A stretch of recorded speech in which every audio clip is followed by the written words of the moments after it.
All right, everybody, welcome back to another episode of Cities of Blood podcast. I'm Phil DeSaro, I'm Alexis Derevko. and it's been a couple of weeks since we've sat down because I just got over a killer flu. Phil tried to kill us. It was, I was patient zero. you It was ridiculous. were like the what was that? The last ship. I blame it on the dentist because I went and saw the dentist, like a Friday morning. By Friday evening, I was feeling a little bit, in my throat.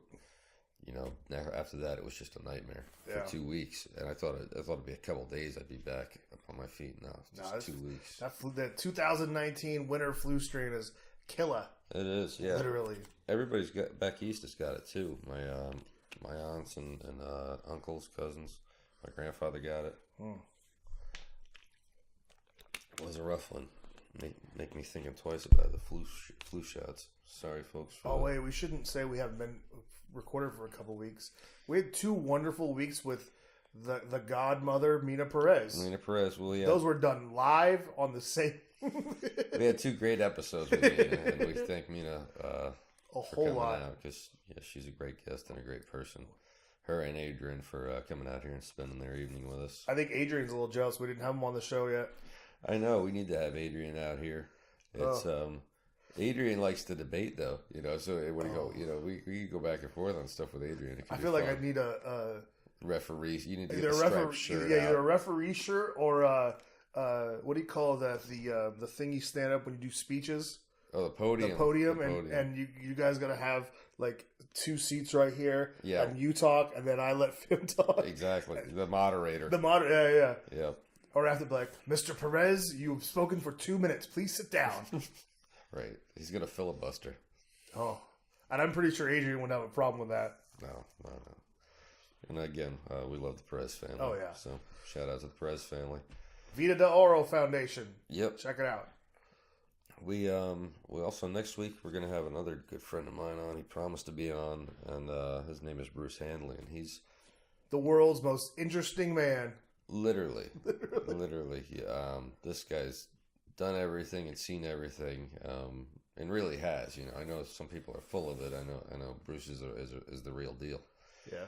And so he's literally done everything. Yeah, and we're gonna talk a little bit about Murder Mountain with him because he actually lived up there off of Alder Point Road. That sounds awesome. Yeah, can't wait. He had some property up there in a little tiny town called Xenia, which I guess Never heard of that.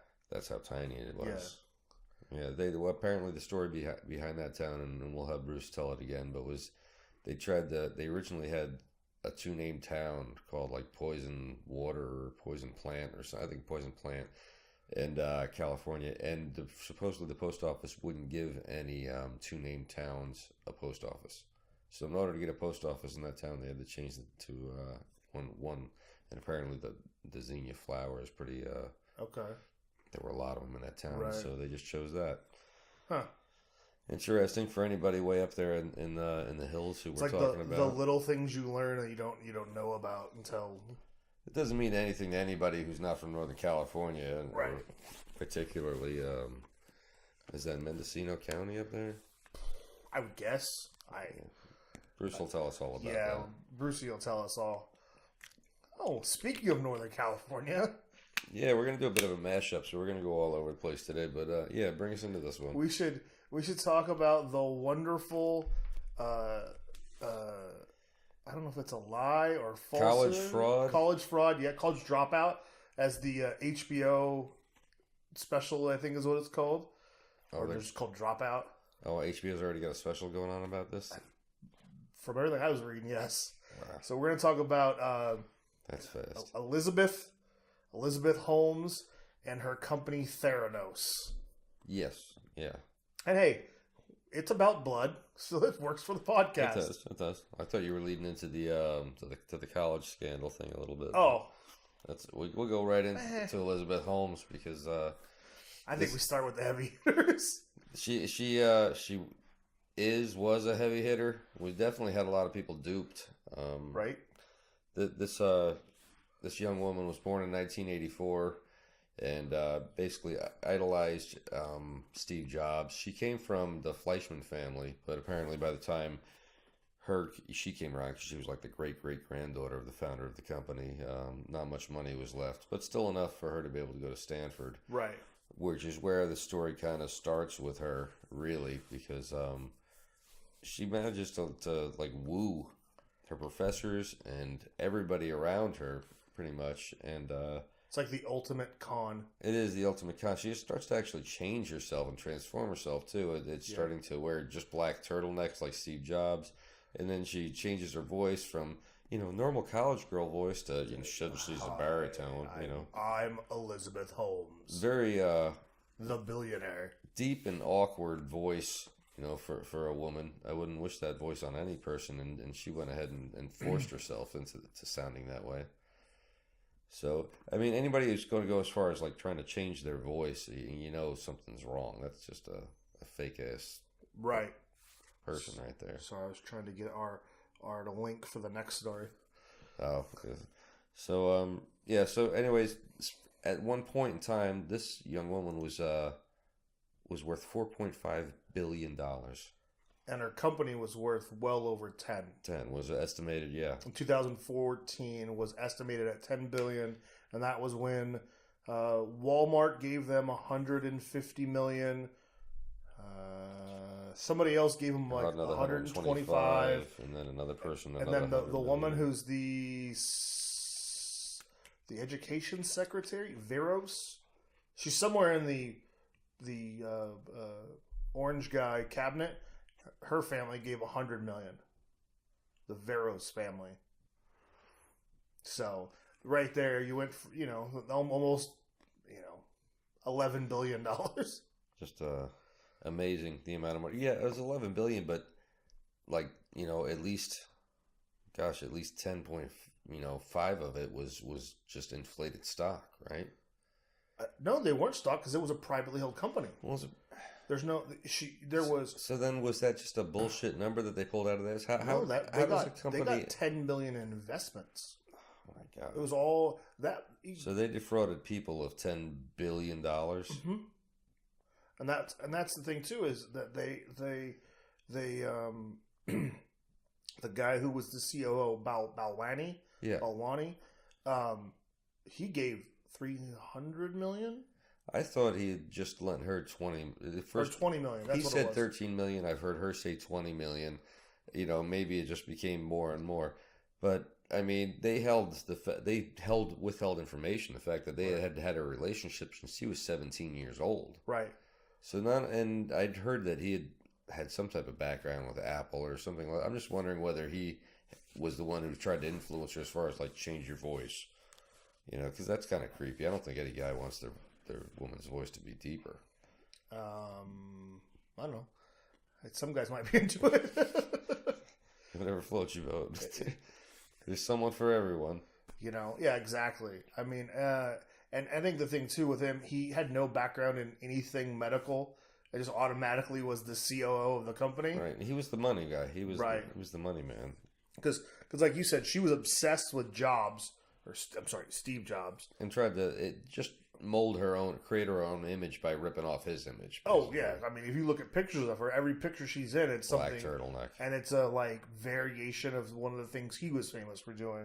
Because I know that... Which is the laziest wardrobe besides maybe Jay Leno. Right. And I love Jay Leno, but I mean, it wouldn't hurt to wear something besides the jean suit. The Canadian tuxedo? I have to admit, when he goes to Pebble Beach, he does put on a suit. I've seen him do that, so, thumbs up for that, Jay. It's Pebble Beach. You got to, right? If he showed up they'd be like, Jay, we know, but come on. Yeah.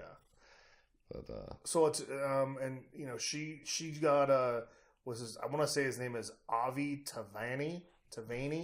He was a big, basically the guy who created the iPhone, and she scored him and a couple other of the Apple bigwigs to come over and be with Theranos.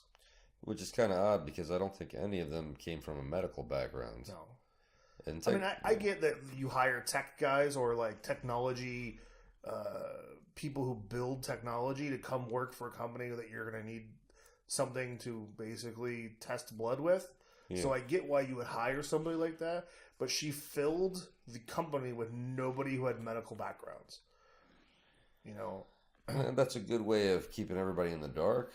Oh yeah, I mean, if you look at, I mean, even her board of officers, that was, you know, it was George Schultz, who, you know, in the end was probably the one whose family was responsible for the downfall of Theranos through the grandson. The grandson, not through the grandfather, who should have known better. Yeah, and then, you know, she had the guy who was the old Secretary of State, and I want to say he was a German guy. He was on that board. That wasn't Schultz? That was another Secretary guy. of State? The guy used to always have the big black horn-rimmed glasses, and he was around. Does that mean she had two Secretary of State, former Secretary of States on the... Oh, my God. Yeah. And, you know, and again, you know, she was so convincing, and everyone's going to probably laugh at this, but she had the Clintons. She had Bill. Well, yeah, you know, she had Bill have her out at, and Clinton, I think, sort of has his own, like, TED Talk type thing, and she was there with him, and, of course, he's gushing over her, and... You know, and she was on every single show you can think of. Good Morning America, The Today Show, 60 Minutes, 40, what is it, 48 Hours? Or... 40. Yeah, that is a show. What it is? Yeah. Isn't? Well, that was a movie.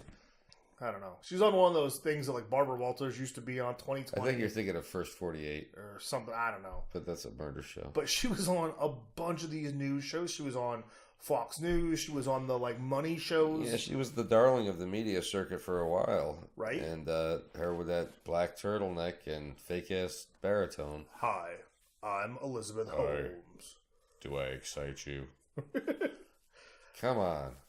And I understand that it's tough being a woman in a man's world, in the business world, but having to resort to lowering your voice in order to be taken seriously, or think that you have to do that to be taken seriously, I think just seems a little sad. And I think too is that for her, the concept, and let's go back to the beginning of this. The concept of the Theranos device was they pricked your finger, it took that blood that it pricked from just a single drop, supposedly a single drop, went into a machine. That machine then could test you for I think it was like 203 tests or something like that, and you know, of course it was, and eventually more. Now, conceptually, that's a great idea. It is, except for one thing. I don't see what the big deal about getting a needle is compared to getting the finger prick. Because me personally, I've had both. Yeah, and isn't it a scientific fact that there are more sensors, or, you know, these are more sensitive, your fingertips, than, you know, here on your arm? Yeah. So, I mean, sure, nobody wants a mark from the needle or whatever, but I'm just saying, pain-wise, to me, getting stabbed in your fingertip and then having them milk it like that hurts worse than, you know, let me look away, I feel the needle, just tell me when it's over with. Right. Because, I mean, nobody likes it. There are some people out there that like it, weirdos. And so for her to come up with a concept that people were like, oh, you can do this?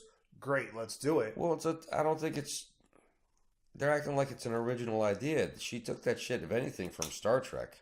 Well, I mean... How many damn blood tests could you do with the tricorder, Bones? Right? I mean, you know, acted like, you know, nobody's thought of this shit before. Give it up to Gene Roddenberry, because, man, he thought of it way before that shit, and there was no finger prick or nothing with a tricorder. You're right. So, Jay, we can all dream these lofty dreams, just like, what if this were possible? But with absolutely no scientific proof for Spock. That's right. Live long and prosper. Yeah. You know, and you know, the technology... I mean, why we don't have the technology now to be able to do at least making up an invention, right? And that's what it was. She had an idea, and I'm not defending her in any way. I'm saying, but she had a great idea. Like, hey, if this could work, okay, I'm gonna go to Walgreens. I'm gonna get my finger pricked, and they're gonna tell me I don't have all these diseases, or I do. Okay, I'm looking for investors out there. I have this fantastic idea, and everybody's gonna love it. Check this shit out. Oh, here we go. I have a device. It is in the conceptual phase now. You know, But this device can bring you back to whatever point in time you need to go back to where you can turn your life around and be more successful and a happier and more well-balanced person. I'm going to give you $300,000 cash right now. See? This is a trillion-dollar idea here. This can make everybody's life better. You can go back. You can be a better parent. You can be a better husband. You can be a better child. You just got $300,000 from me. Now the next guy's got to give you $4. We do. We need Schultz. We need former Secretary of State. He's 98 years old. I'm not sure getting money from him. We better do it quick.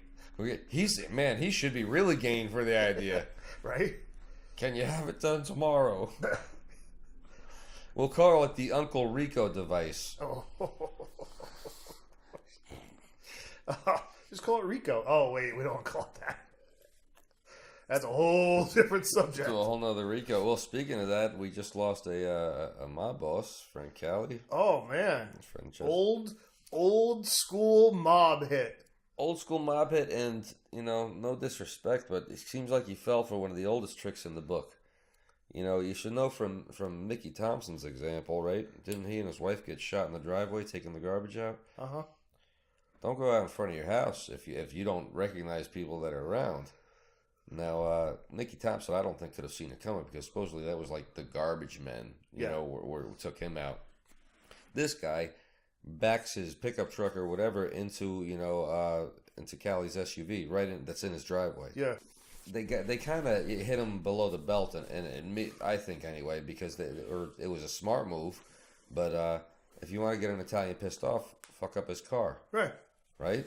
Yeah. So he probably went out there ready to take the guy's head off.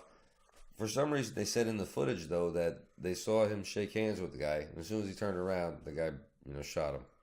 Oh, there's actual footage? There's footage. Apparently, it's too grainy to make out the guy's face. See, I didn't even. Yeah.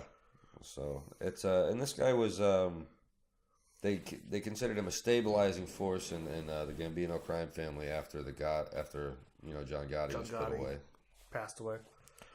Yeah, or was put away. I think it's been that long, kind of thing, because Gotti died in prison of brain cancer. Oh yeah. He's been dead like 10 years or so. We can always look that up, but it's been a while. That's what the Google machine is for. Right. Been a while since the Teflon Don was around. So, we just mashed into two stories. Well, we can get back. We can go back to the Katie Holmes thing. They're still awaiting trial, apparently, in April 22nd of this year, which is just, a month or so away. From when we record, it's a month and 2 days. Yeah, so they've got a court date coming up here in San Francisco, and Northern California. Her and Balwani. Balwani, yeah. The two former lovers, 37 and 17. Right? That's just kind of weird. They met when she was in college. He was going back to college for something. Man, John Gotti's been almost dead for 17 years. 17. It's a long time. I didn't realize he was that long ago. Yeah. He was a scary man. That's a scary business. Well, yeah. It's So here's my thing with Elizabeth Holmes, and I don't know what you think about this, Bill. She's definitely a pathological liar. Totally. She is a con artist. A chameleon. Definitely a chameleon. And I want her on my team to give me as much money as she can. Right. I mean, that's not, honestly, that's I don't know, it's not a good thing, but it's she definitely can get money out of some billionaires. She missed her calling. Her calling should have been fundraising, Oh, yeah. Politics, maybe even. Oh, she'd probably would have been a great politician. They would have. I mean, she's going to be a felon. That pretty much means she can run for office, right? Right? Isn't that a requirement? Right. So I think it was funny that Bill Clinton, was just so awed and wooed over. Oh. It's I'm sure it had nothing to do with the fact that she was blonde and blue-eyed. I don't know. She was a little skinny for Bill, from what I remember. I've seen some of the women Bill has went over, and yeah. Speaking of moves, was it Paul? What was the Paula Jones?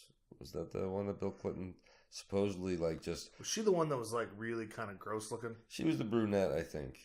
and she apparently when he was governor or on the campaign trail or something like that, he had invited her up to, he'd met her on the street and invited her up to talk, and she thought it was something strictly professional. Apparently, like, he whipped out Little Bill on her and it just asked her to kiss it.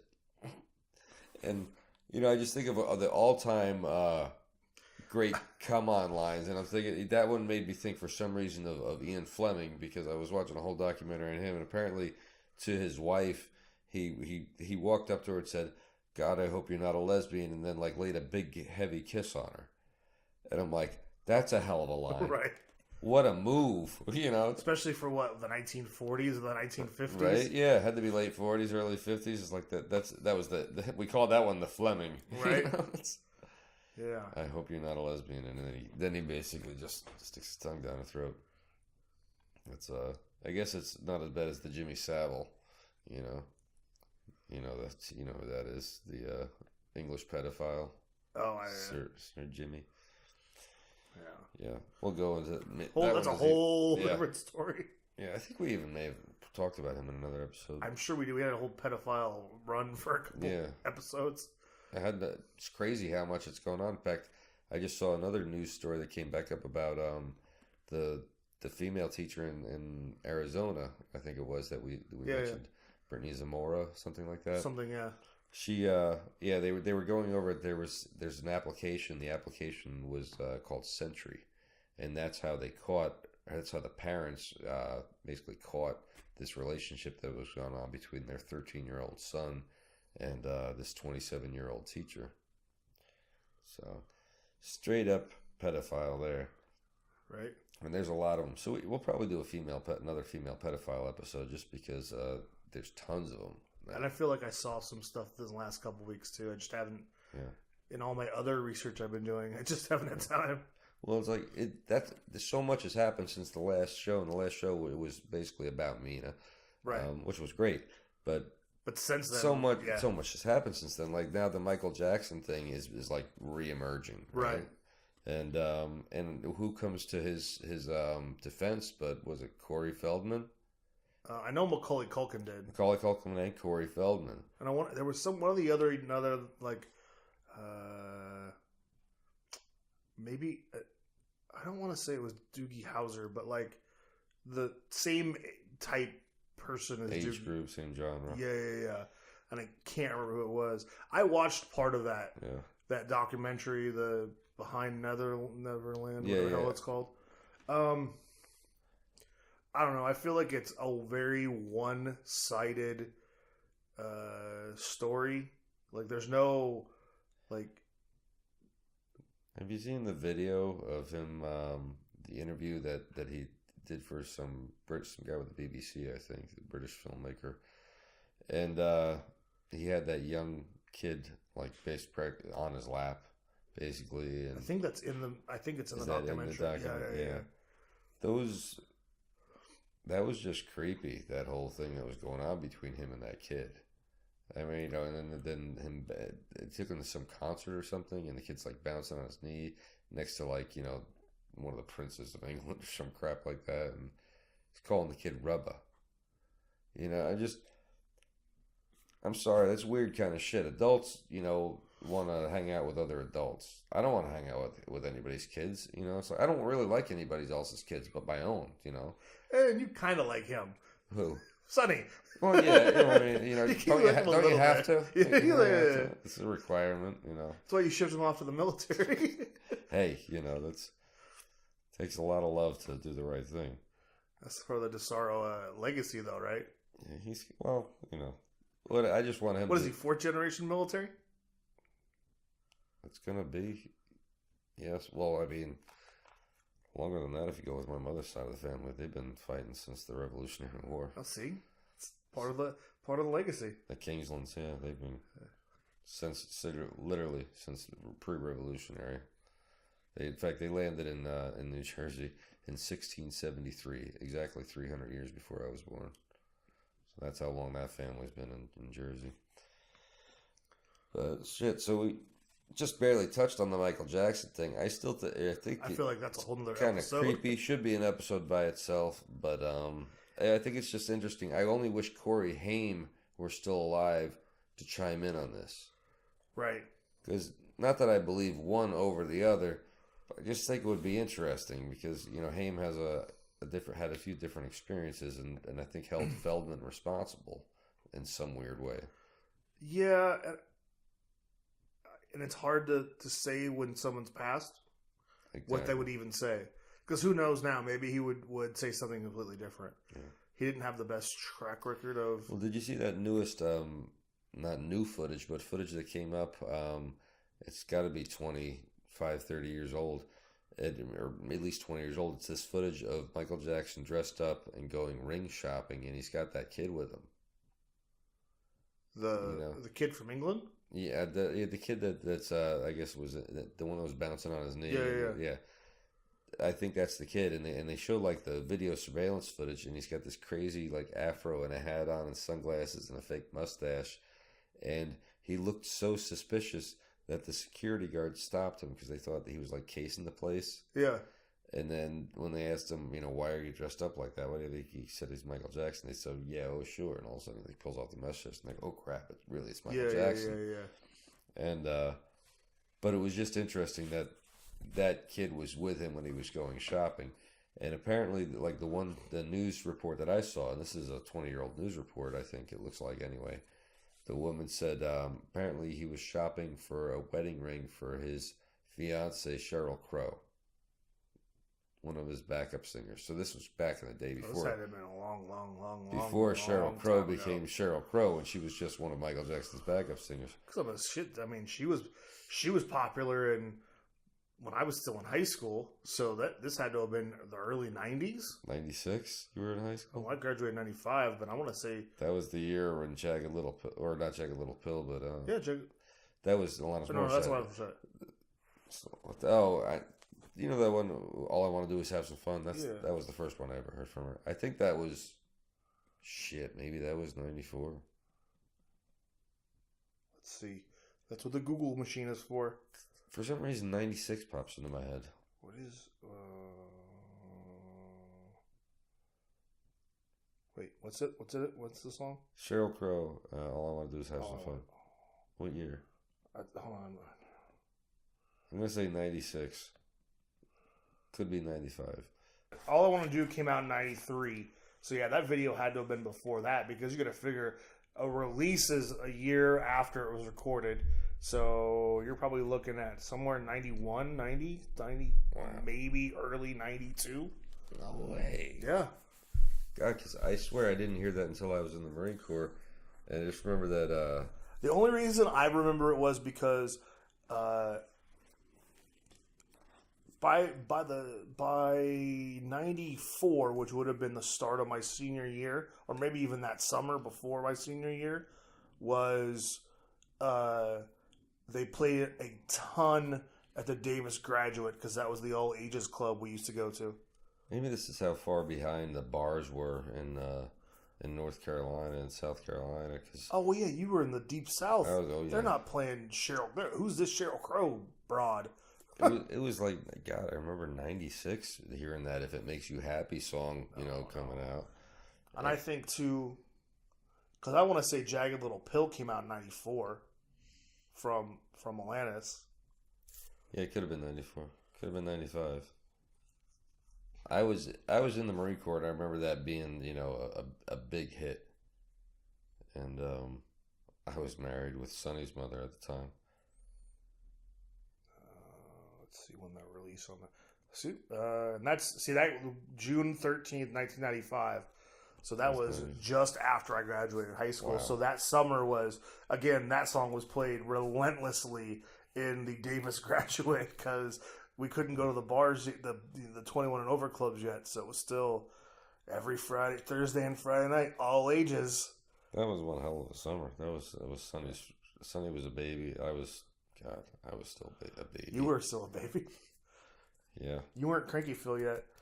No, 95, I had a lot of fun in that summer, I think. That was a good year. Well, so should we talk about our final subject of the day? What's the final one? The final subject of the day is the college admissions scandal. College admissions scandal. which I think is kind of, you know, I'm gonna get obviously that it should be illegal and the kids shouldn't get into school unless they're qualified. It bumps out kids who are more qualified. I know all those type of things, but I'm just not as shocked over the damn thing as everybody else seems to be because I was just watching the George W. Bush. It's a great movie, and Josh Brolin did a great job with that. But there's the whole scene where he comes home drunk and it's because he was celebrating that he got into Yale, right? Yeah. And the guy playing George Bush Sr. goes, "Of course he got it. How do you think he got it?" Yeah, right.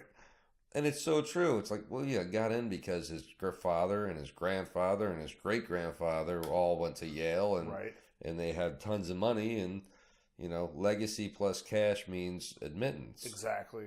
So this whole idea of, here's a scam, it shouldn't be shocking. It's wrong, but it shouldn't be shocking, especially with, celebrity kids. I think what's funny is, like, didn't the woman's daughter that was down there in Southern California, she said, "I didn't even want to go to college." Yeah. So it was, I don't think I have the same list that I had saw earlier in the week. Being that we're from Northern California and specifically Sacramento, there was a large handful of the 54 people that were arrested, or whatever it is, 59. Yeah. That were from like Folsom, California, and Fair Oaks and Rockland. Granite Bay? Any from Granite Bay? No, but I mean, I'm sure they probably were. Yeah. It was one of the. I remember one of the guys was like this because they listed like what you did, and it was like CEO of chairman of this. This is almost like getting busted for prostitution. I remember back in the day in New Jersey, if you got busted, if you were a John and you got busted, the Asbury Park Press would print your name. Yes, let the public shaming begin. They paid to get their kids into college. I want to see if I can try to find because I remember I was reading the names, and it was like, oh, they live in Folsom. Oh, they live in Rockland. Well, there's a lot of money in Northern California. I mean, face it, it's the middle of March, and I've had the top off of the Jeep for the past 4 days, I think. Right? I've been running the AC constantly in my vehicle. Everybody else in the rest of the country is digging out of snow still. And we're like, my mother said it to me earlier. She's like, I don't see very many shorts. You should go get some. It's starting to get warm. I'm barefoot now. I've been wearing flip-flops for the past couple of days. Well, it does look like, what was it? Aunt Becky and I like that meme. Lynette Scavo. They are going to jail. Yeah, I saw that good meme with that. It's with Forrest Gump's mom got her kid in the college the right way, or the old school way. I haven't seen that one yet. You haven't seen that one? No, I saw the one where it was from like Full House, and it was like, yeah, I think that's something. I think or it said the girl's name's like, I think Aunt Becky's going to jail. Yeah, or something like that. And the thing is too is, did you know that what's her real name? Lori Loughlin. Yeah. She's married to Massimo. Oh, really? The Massimo clothing line. That's his first name. Wow. Yeah, that's who she's married to. Excuse me. So I don't think they're hurting for money. No, they're obviously loaded. Here's my thing is, do you really think any of these people are going to jail? No. I could see a big slap on the wrist, a fine, some public shaming, things like that. All their kids should be rightfully taken out of the schools. Well, her true kids left USC or UCLA, whatever one they were in. Yeah. I mean, I don't know how you'd continue to go if your parents were implicated in that thing after that point. And I'm pretty sure that Lynette Scavo, her kid left school too. Yeah. I don't call her Lynette Scavo because that was her name on Desperate Housewives. It's it's a shame, but so like everybody else, that's why I don't recommend anybody out there having kids, even though like two of my brothers, are having 2 more kids now. I love them. I love their kids, but I'm just saying I don't recommend having kids to people because this is always a crapshoot, having kids. I can honestly say from both sides of my family that the odds of your kid coming out halfway normal or even productive Yeah. It's 50-50. So I will say this, that this just popped up when I was looking. It says, what the kids knew. Yeah.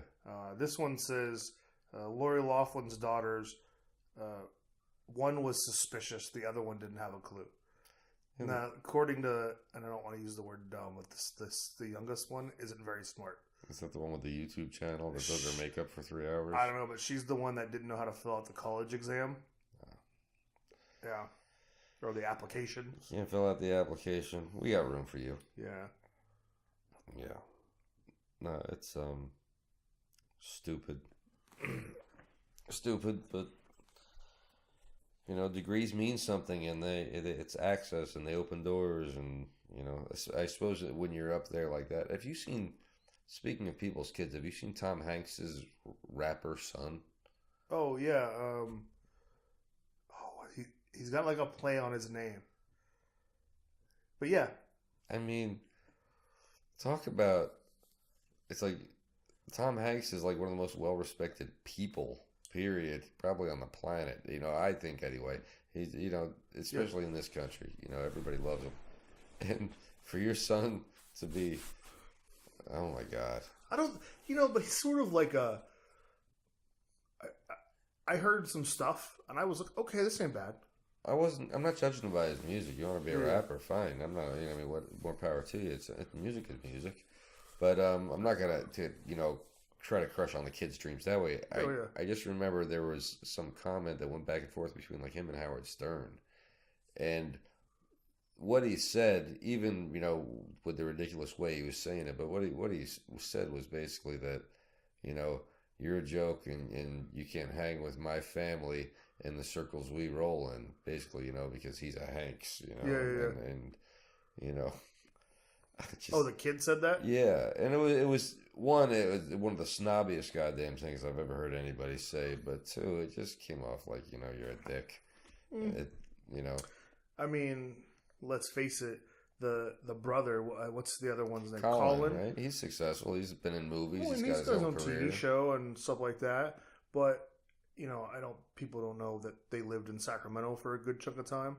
Well, Tom went to school here. Yeah, and Colin went to Kennedy, I believe. Did it? Yeah, the one down by City College. Yeah, I think that's Kennedy, right? But like I have friends who are like, when he got, I think, married or whatever. Yeah. Like I had friends in his wedding. It was like, what the, you know? It's a small town. Yeah, and it's just like one of those things where they've always been like, he's cool, you know. I remember, I mean, I don't think this is maybe a California thing, but Cal Worthington. Yeah, I remember. You know, my dog Spot will sell you a car. Used cars, yeah. It's a car. His, a son of his, I don't know if he went to school here, but he used to live in Sacramento. I think he maybe went to college here, City. And he was always a very cool cat. Again, it was 20 years ago or maybe longer when I knew him. Yeah. Kind of. He was acquaintance type person. But he was always cool. But, I mean, his dad was Cal Worthington. And in California, that was, for me growing up, he's a big car salesman. And he was commercials every 5 minutes on TV. Yeah. Sacramento's always drawn a big crowd, especially since the late 40s. Yeah. There was Bob Wills. You ever hear him? Yeah. The country singer. Bob Wills and the Texas Playboys. He was the king of the country. He owned a bar on Auburn Boulevard. Was it Auburn? Yeah. Right there. And it used to be it was the Paragon Ballroom, and was a pool out there, and then he bought it in 47 and became Bob Wills Hideaway or Hideout, something like that. And then I believe it burned at some point and, got filled over. I'm not even sure the exact spot. I believe it's somewhere across from Del Paso Park. Okay. Current day Del Paso Park. So, but yeah, so Sacramento, people don't realize it was the fastest growing community in the West in the late 40s. Right. And so, therefore, yeah, it drew literally the biggest country entertainer in the United States at that time. Sorry, I'm just trying to figure out what's kid knew and what kid didn't know. Yeah, I mean, the kids, I don't think they really give a shit, to be honest with you. Most kids really don't care. They're going to go where their parents give them the money to go to, or... Let's just say, I will say this, there are a bunch of kids who aren't playing sports this next season, because most of them basically, if you look at the list of the people it's like the USC soccer coach. the USC women's tennis coach, the USC. Didn't one girl supposed to like fraudulently make the rowing team, although she's never like rowed a day in her life or some crazy shit like that? Yes. Yeah. So the elaborate lies that go on with this type of shit, to me, is hilarious. If your kid's not a super student and not motivated to go to one of these big schools, then this is the best one. Why force them? I don't. I'm gonna say it's Zadeh is the last name. He paid a bribe to have his daughter recruited to play lacrosse at USC. He sent a photo of his daughter cheerleading to be used in the application. The application photo was doctored to make her look like she was playing sports. That's awesome. That's awesome. Oh. Shame. I mean, that's the ambition of people, is they not only want themselves to be, if they're successful, they want their kids to be successful and follow in their footsteps or make all the right moves. And right. I don't know. I'm not feeling sorry for these kids. They're super privileged. I do think it's funny that they arrested Aunt Becky's husband, Massimo. Yeah. But William H. Macy wasn't arrested because he didn't have a clue that she did this. It's awesome that he can convince everybody that he didn't have a clue. I mean, and if he didn't, then God, what kind of relationship do you have with your fucking wife that you didn't have a clue? Sorry, I mean, maybe you're so involved with your work that she's the one where she scored 1,000 on the SATs, but they put it down that she got a 1420. Yeah. Wow. Why didn't they just go for broke and make it 1,600? Right. Oh, by the way, the one that's named Kimmel, not related to Jimmy at all. It just happens to be a Kimmel from Las Vegas. So he even had to cut a YouTube video. Really? We are not related. Wow. Because people thought it was his ex-wife. Yeah. Yeah, nobody wants to touch any of these people with a 10-foot pole after this. But I don't think I think it's going to blow over. I think they'll get fined. I really don't see anybody doing time for something like this. I don't see anyone getting felonies. I don't see anyone doing any time.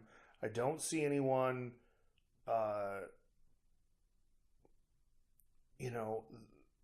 maybe they get 6 months of house arrest, quote unquote house arrest. Yeah, which probation. They have 4 or 5 acre homes, so you can be on your property. Yeah, right. Exactly. Their own golf course and shit. Right. Tennis courts are over here. Here are their stables. We do a little bit of riding. But trust me, we never leave the grounds. I mean, Aunt Becky ain't got a job to go to anymore because everybody fired her. So. Really? It's, I always thought she was kind of bland anyway. I mean. Oh, I don't know. Back when I was a young, impressionable lad, I think I may have touched myself thinking about Aunt Becky a few times. I don't know, she just seemed like either vapid or just non-existent, more like an ornament. I never really not that I watched the show a lot, but when you watch the show, it was either about the blonde-haired guy who was like the funny uncle. Yeah. The dad was always going through something serious, and then John Stamos was always just looking for an excuse to pick up a guitar. Or a chick. Or a chick. Well, wasn't Aunt Becky his girlfriend? They're married now, but that was the thing but in the early parts of the show, he pretty much had a different girlfriend every episode. I think that was the running joke. Yeah. He was like, oh, this is my girlfriend Becky, or, Julie. And the next episode, it would be, oh, this is my girlfriend Julie, and it'd be a completely different girl. Yeah.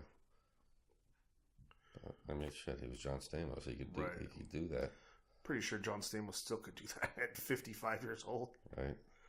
Hello, everybody. This is Phil Lucero. And I'm Alexis Derevko. And this is the Cities of Blood podcast. And we need you to subscribe and hit the bell notification so you can know about all of our content. And if you're fascinated with serial killers, conspiracies, crimes of all sorts, then this is the channel for you.